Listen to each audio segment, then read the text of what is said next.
আজকে কার্ড দিচ্ছে না, আজকে কার্ড দিয়ে হচ্ছে, কার্ডগুলো কবে ছিল?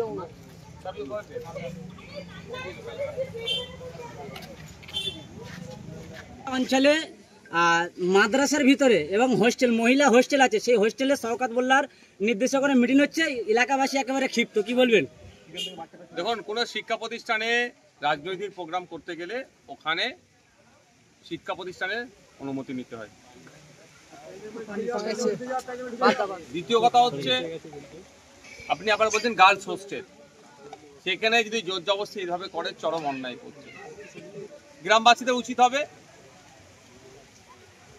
মাদ্রাসা কর্তৃপক্ষকে চিঠি লেখা, অভিভাবকদের উচিত হবে এর জবাবদিহি করা। আর আমি একজন বিধায়ক হিসাবে আমাকেও অভিভাবকরা জানাক যে এই দুরবস্থার কথা, কোন কোন জায়গায় এটাকে পৌঁছানো যায়, এই দুরবস্থা কিভাবে আটকানো যায় তার চেষ্টা করব। শওকত মোল্লা সাহেবরা যত রকম অপকর্ম আছে সবটাই তারা করছে। ইতিপূর্বে আমরাও চেয়েছিলাম চালতাবেড়িয়া ওই মাদ্রাসার মধ্যে রাজনৈতিক প্রোগ্রাম করার জন্য, আমাদেরকে বারণ করা হয়েছে যে এই শিক্ষা প্রতিষ্ঠান থেকে আমরা রাজনৈতিক কোনো প্রোগ্রাম করতে দেবো না। তাহলে আগামীতে আমাদের করতে দিতে হবে। তবে হ্যাঁ, আমরা ওই গার্লস হোস্টেলের ভিতরে ঢুকে প্রোগ্রাম করব, সে অপকর্ম দুষ্কর্ম আমরা করবো না। শওকত মোল্লা ভাঙড়ে আসার পরে ভাঙড়ের একাধিক জায়গায় টিএমসি নেতাদের নেতৃত্বে জমি দখল করা হচ্ছে, 300 বিঘেরও ওদিকে জমি দখল করা হয়েছে, কি বলবেন? রাকেশের বিরুদ্ধে অভিযোগ। ভাঙড় বিধানসভার অন্তর্গত নয়, ওটা ক্যানিং পূর্ব বিধানসভার অন্তর্গত। এটা শওকত মোল্লা সাহেব জোর গলায় বলুক যে কৃষকদের 1 ছটাক জমি আমি হাত হতে দেবো না, তাহলেই বুঝতে পারবো শওকত মোল্লা সত্যিকারের মানুষের জন্য কাজ করে না তোলাবাজ কিছু তার জন্য কাজ করে। ইতিপূর্বে আমি ভাঙড় বিধানসভার অন্তর্গত ওয়েটল্যান্ডের আন্ডারে যে সমস্ত জায়গাগুলো ছিল, যেগুলো অবৈধ নির্মাণ করছিল, অনেক বন্ধ করিয়ে দিয়েছে, আর কিছু কিছু হচ্ছে, সেগুলো বন্ধ করবো। এবার 300 বিঘার যে জমিটার কথা বলছেন, এটা ওয়েটল্যান্ডের মধ্যে অনেকটা পড়ছে, অনেকের কাছে পাট্টাও আছে, এগুলো কোনোভাবেই দখল করতে দেওয়া যায় না। কৃষকদের সাথে আমি যোগাযোগ করছি, বৃহত্তর প্রয়োজনে আন্দোলন শুরু হবে। জমিকে অবৈধভাবে ইলিগালি যেটা ওরা দখল করার চেষ্টা করছে, করতে দেওয়া যাবে না। শওকত মোল্লা বলছে যে টুপি মাথায় দিয়ে লোক জানি সত্যি কথা বলে, কিন্তু আপনি নাকি ভুড়ি ভুড়ি মিথ্যে কথা বলছেন। তাহলে টুপি খুলে কি অসত্য কথা বলা বুঝলো নাকি? আমাকে অসত্য পথ অবলম্বন করতে হবে না। আমার লোভ নেই, লালসা নেই। আমি মানুষ সমাজ ব্যবস্থা পরিবর্তন করতে এসেছি।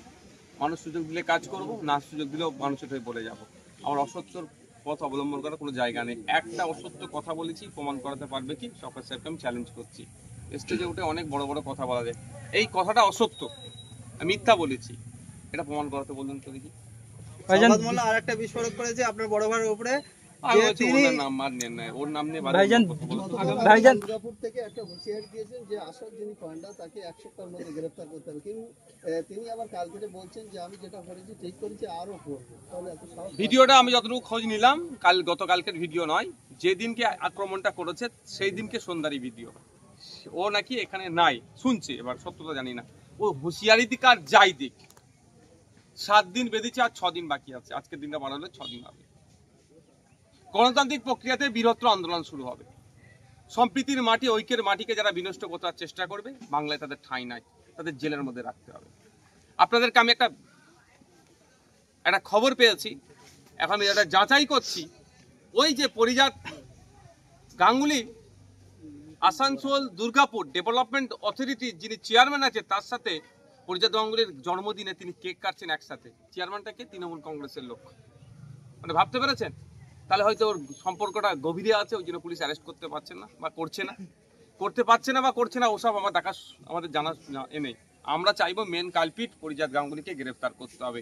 1 সপ্তাহ সময় দেওয়া হচ্ছে, যদি না গ্রেফতার করে, যদি মনে করে হরিমোহন সিং চাঁদপুর ভুলে গেছেন নাকি, মহেশতলায় মেটিয়াপুর যে ঘটনা ঘটেছিল, হরিমোহন সিং হচ্ছে মেন কালপিট ছিল। তা একটা সাম্প্রদায়িক দাঙ্গার মতো পরিস্থিতি হয়ে গিয়েছিল, কিন্তু এখনো পর্যন্ত খবর নিয়েছি হরিমোহন সিংকে গ্রেফতার করেনি। যদি করে থাকে ভালো কথা, পুলিশ সেটাকে স্টেটমেন্ট দিক। আর সে এই ক্ষেত্রে যদি এইভাবে মনে করে পরিজাত গাঙ্গুলিকেও ছাড় দিয়ে দেবে, অত সহজ নয়।